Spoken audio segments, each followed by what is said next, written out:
반갑습니다. 이번에는 올림픽을 개최했다가 승자의 저주에 빠졌다고 주장되는 사례를 몇 가지 말씀드리겠습니다. 여러분은 법원이나 옥션에서 실시하는 경매에 참가해 본 적이 있는지요? 경매에 나온 물건들은 판매 가격이 정해지지 않아 구매자가 원하는 가격으로 구입할 수 있다는 장점이 있습니다.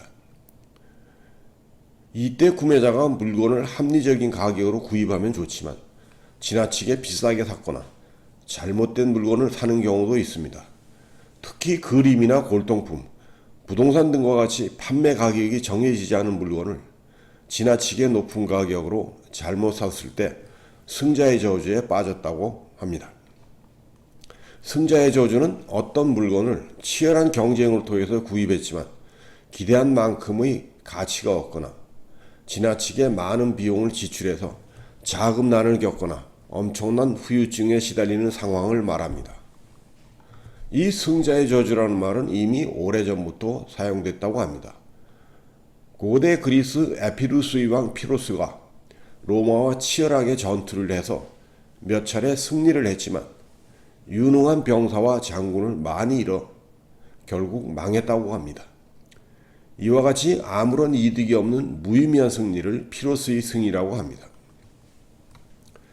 그 후 1950년대 초반 미국 석유회사들이 멕시코만이 석유 채굴권을 공개 입찰을 통해서 구입했지만 매장량을 잘못 예측했거나 지나치게 높은 가격으로 구입해서 결과적으로 엄청난 손해를 보는 기업들이 나타났습니다. 그러자 몇몇 엔지니어들이 이러한 현상에 대해 논문을 쓰면서 승자의 저주라는 말을 사용했습니다. 석유 회사들이 경매를 통해 석유 채굴권을 얻었지만 이들 기업들이 오히려 손해를 보는 역설적인 현상이 나타났다는 겁니다. 이들은 이러한 상황이 승자에게 내려진 저주와 같다고 해서 승자의 저주라고 불렀습니다. 후에 미국 시카고 대학의 행동경제학자인 리처드 탈러가 1992년에 승자의 저주라는 책을 쓰면서 널리 알려지기 시작했습니다. 승자의 저주는 우리의 일상생활에서도 나타납니다. 여러분들이 어떤 물건을 득템했다고 좋아했는데 실제로 살펴보니까 제대로 작동되지 않거나 저지른 경우를 경험한 적이 있을 겁니다. 또 승자의 저주는 기업을 인수하거나 합병하는 과정에서도 볼 수 있습니다. 실제로 2006년 아시아나 금호그룹이 대우건설을 인수했다가 경기 불황, 자금난 등으로 그룹 전체가 어려움을 겪기도 했습니다.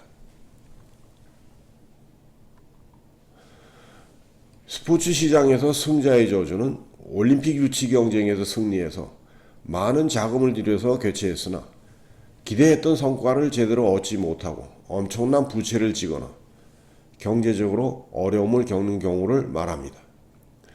승자의 저주는 올림픽과 같은 스포츠 이벤트를 개최해서 얻을 수 있는 경제 사회적 편익을 지나치게 낙관적으로 기대하거나 감당하기 어려울 정도로 많은 자금을 지출했다가 어려움을 겪는 경우입니다. 또 승자의 저주는 전염병이나 천재지변, 전쟁 등과 같은 외부 요인에 의해서 발생하기도 합니다. 승자의 저주를 승자의 재앙, 피로스의 승리, 올림픽의 저주라고도 합니다. 그동안 올림픽을 개최했다가 승자의 저주를 경험했다고 주장되는 사례를 몇 가지 말씀드리겠습니다. 첫 번째, 1976년 캐나다 몬트리올 올림픽입니다. 몬트리올은 1970년 5월 IOC 총회에서 소련 모스크바, 미국 LA 등과 치열하게 경쟁해서 개최권을 따냈습니다. 올림픽 개최지로 결정되자 당시 몬트리올 시장은 흑자 대회를 장담하면서 큰소리치기도 했습니다. 경기장 건설 비용은 초기에 1억 100만 달러로 책정됐지만 잦은 설계 변경과 안전사고 대비 등으로 해 16억 1000만 달러가 더 들어갔습니다. 15억 달러나 더 지출한 겁니다. 특히 1972년 미넨 올림픽 테러 사건으로 보안과 안전에 막대한 예산을 추가로 지출해야만 했습니다. 그리고 몬트리올은 과거 프랑스 식민지로 캐나다로부터 분리 독립운동이 자주 벌어지는 퀘벡주에 속해 있습니다. 연방정부와 갈등 때문이었는지 아니면 몬트리올시의 자존심 때문이었는지 알 수는 없지만 연방정부로부터 재정을 한 푼도 지원받지 못했습니다. 몬트리올은 재정난으로 올림픽 주 경기장의 일부분만 건설한 상태에서 올림픽을 개최해야만 했습니다. 결국 몬트리올시는 올림픽을 개최하면서 약 12억 2,800만 달러의 적자를 냈습니다. 우리나라 돈으로 약 1조 5천억 원 정도 됩니다. 그 후 몬트리올은 30여 년간 재정 적자에 시달리면서 파산 직전에 이르기도 했습니다. 결국 재정 적자를 메우기 위해서 30여 년간 담배세 등 특별세를 거두어서 2006년에야 부채를 모두 갚을 수 있었습니다. 두 번째는 2004년 그리스 아테네 올림픽입니다.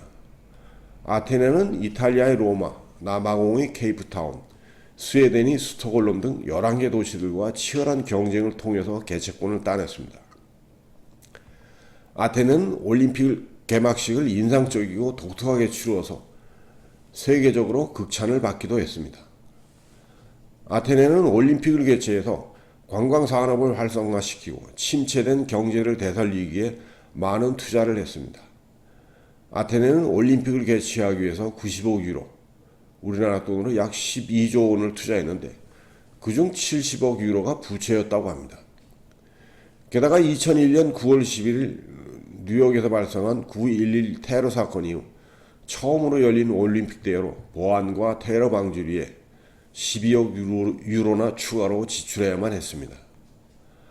아테네는 엄청난 부채를 지면서 올림픽을 열었으나 이상기후와 산불 등으로 관광산업이 활성화되지 못했습니다. 아테네가 올림픽을 개최하면서 엄청난 적자를 지게 된 가장 큰 원인은 경제사회적 효과를 지나치게 낙관적으로 예측했기 때문입니다.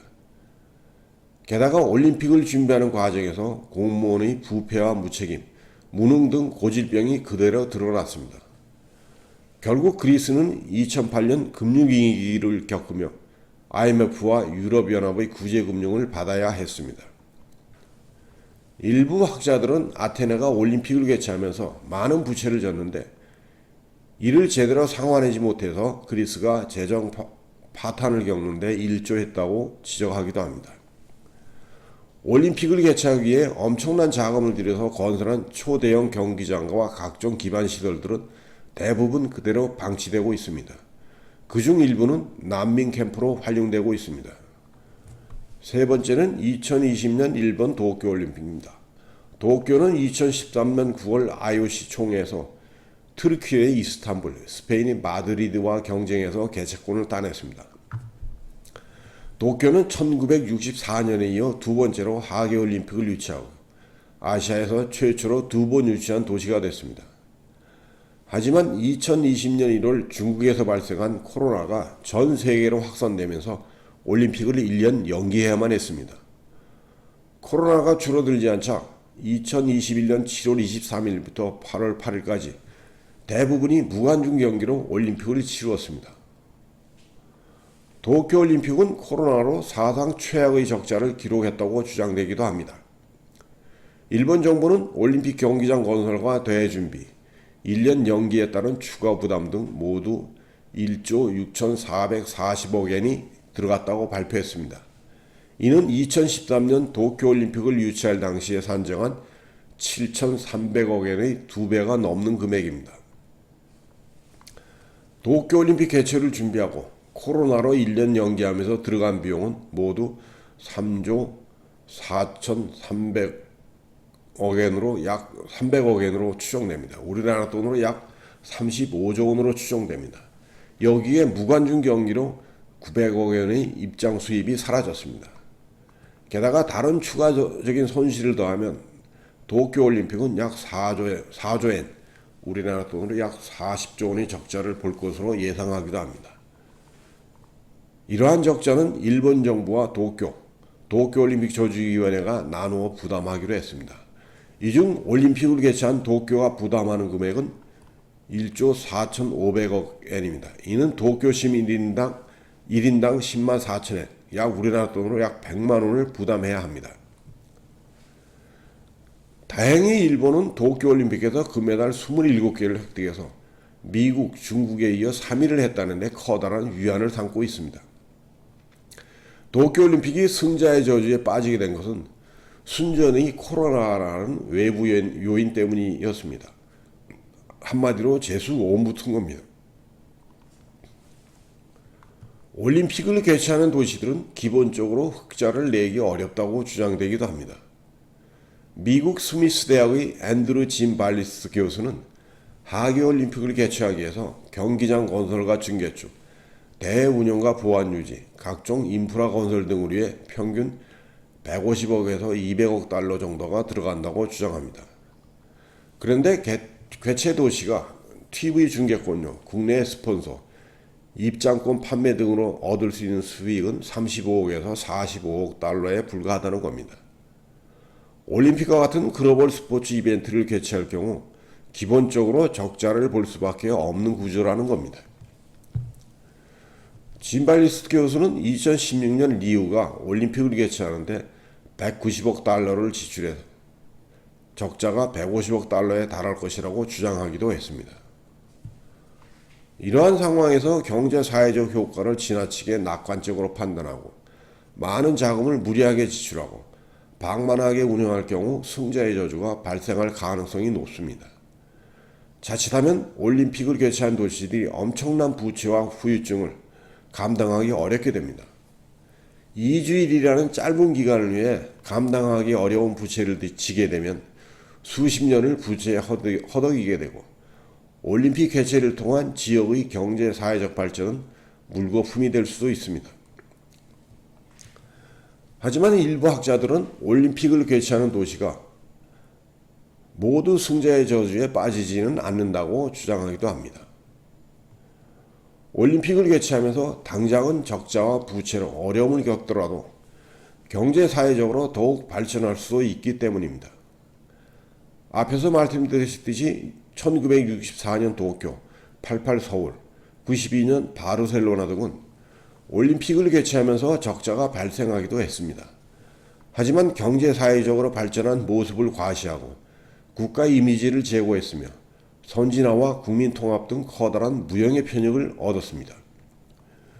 따라서 올림픽과 같은 글로벌 스포츠 이벤트를 개최하는데 얼마를 지출했는가도 중요하지만 이벤트를 개최해서 경제 사회적 발전, 국가 이미지 제고, 국론 통합 등 무형의 편익을 얼마나 얻을 수 있는가가 더 중요합니다. 글로벌 스포츠 이벤트를 개최하는데 당장은 재정적으로 부담이 되더라도 부채를 감당할 능력이 있고 기대하는 무형의 편익을 얻을 수 있다면 승자의 저주를 피해갈 수 있다는 겁니다. 지금까지 승자의 저주의 의미와 사례, 적자를 볼 수밖에 없는 올림픽을 개최해서 승자의 저주를 피해갈 수 있는 방안을 살펴보았습니다. 감사합니다.